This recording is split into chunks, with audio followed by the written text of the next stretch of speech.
उपमुख्यमंत्री अजित पवार आज अहिल्यानगरच्या दौऱ्यावर कर्डिले कुटुंबियांची घेणार सांत्वनपर भेट। दुपारी 3 वाजता घेणार कर्डिले कुटुंबाची भेट। 75 तासांमध्ये 303 नक्षलींचं आत्मसमर्पण। नक्षलवाद संपवण्याच्या मोहिमेत सरकारला मोठं यश। लवकरच आम्ही नक्षलवादाला संपवू, केंद्र सरकारची माहिती।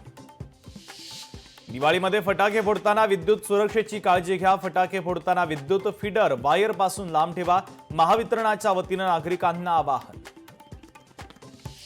दिवाळीच्या निमित्तानं ग्राहकांची लगबग। जीएसटी घटल्यानं वाहन खरेदीमध्ये वाढ, इलेक्ट्रॉनिक वस्तू खरेदीमध्ये मोठी वाढ। जळगावमध्ये दिवाळीच्या निमित्तानं फराळाचं साहित्य घेण्यासाठी रांगा। फराळ साहित्याच्या दरात 5 ते 10% वाढ। फटाके आणि दिव्यांसह तयार फराळांचे देखील सजले स्टॉल।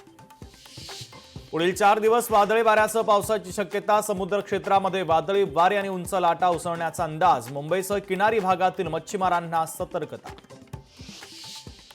ज्येष्ठ गायिका आशा भोसले यांचं राज्य सरकारला जागेसाठी पत्र। संगीत अकादमी सुरू करण्यासाठी जागेची मागणी। राज्य सरकारकडून म्हाडाला जागेचा शोध घेण्याचे निर्देश।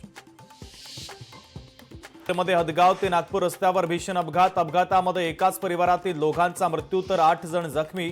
जखमींवर नांदेडच्या रुग्णालयामध्ये उपचार सुरू।